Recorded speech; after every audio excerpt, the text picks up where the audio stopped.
हमें इस बात का इदराक होना चाहिए कि इस वक्त दो सूबों में हुकूमत का कोई रिट मौजूद नहीं है।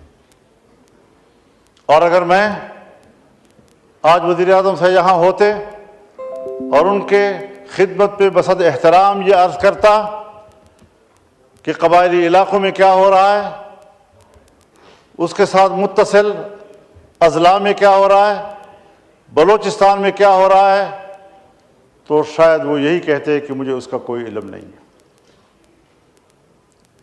अगर मेरा हुक्मरान जिस हैसियत में भी है मुल्की मामलात के बारे में इतना बेखबर है, और मुझे याद है एक ज़माने में हमने मिलकर काम किया है, अफ़गानिस्तान हमारे जरगे जाते थे और मैंने जब उनसे पूछा तो उनको कोई इल्म नहीं था। कौन फैसले करता है, कहाँ फैसले किए जाते हैं? जिम्मेदार तो कल पाकिस्तान होगा, जिम्मेदार तो हुकूमत भी होगी और अपोजिशन भी होगी, जिम्मेदार तो पार्लियामान होगा। अवाम की नज़र में तो हम जिम्मेदार हैं।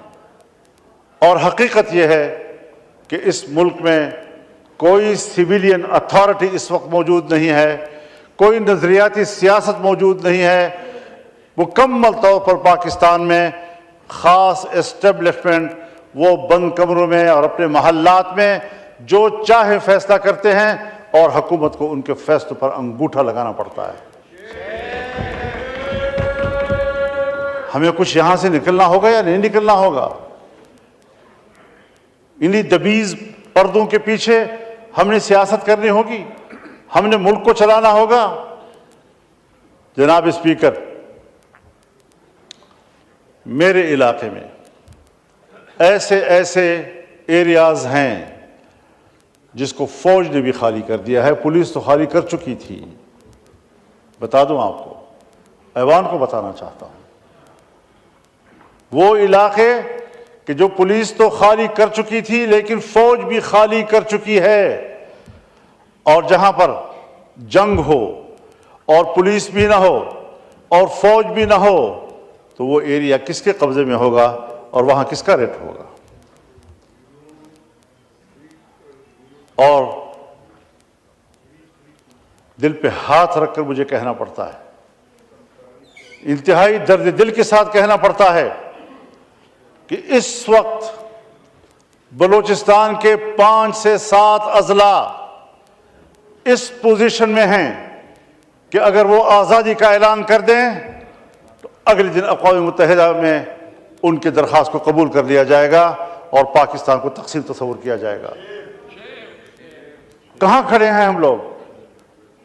मेरी गुफ्तगू को जज्बाती गुफ्तगू न समझा जाए, मैं जज्बाती बातें नहीं किया करता, लेकिन हक़ायक़ तक पहुँचने के लिए पार्लियामेंट को भी पहुँचना होगा और हुकूमत को भी पहुँचना होगा। इस वक्त जब हमारा ऐवान यहां बैठा है, सूबा खैबर पख्तूनख्वा के जनूबी अजला, इस वक्त वहां कोई हुकूमत नहीं है, वहां कोई पुलिस नहीं है। पुलिस चौकियां अंदर से कुंडे लगाकर बंद कर दी गई हैं और पुलिस अमला उसमें महसूर है, और सड़कें और इलाके और गलियां ये मुसल्लह कुव्वतों के हाथ में है। कब सोचेंगे हम मुल्क के लिए? कब सोचेंगे हम इस बात के लिए कि इस मुल्क की बका का भी कोई सवाल है? आज अगर कोई बका का सवाल पैदा करता है, इस पर चीखो पुकार करता है, बुरा मनाया जाता है।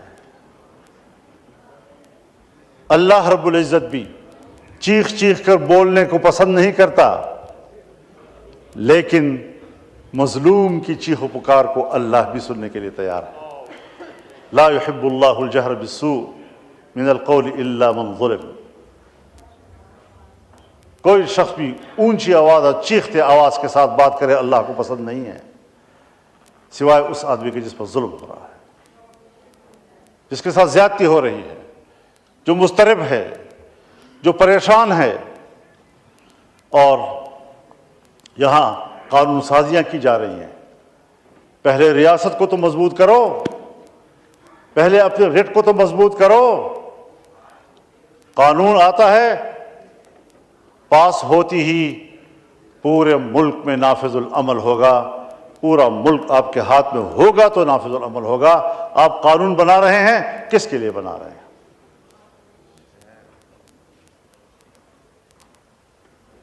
सूबों में असेंबलियां हैं, लेकिन सूबों की असेंबलियां भी आवाम की नुमाइंदा नहीं हैं। और जब बगावतें पैदा होती हैं,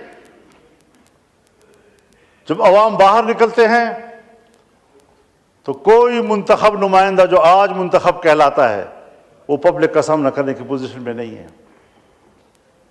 ख्वाह चीफ पोजीशन क्यों ना हो, वो अवाम का सामना करने की पोजीशन में नहीं है।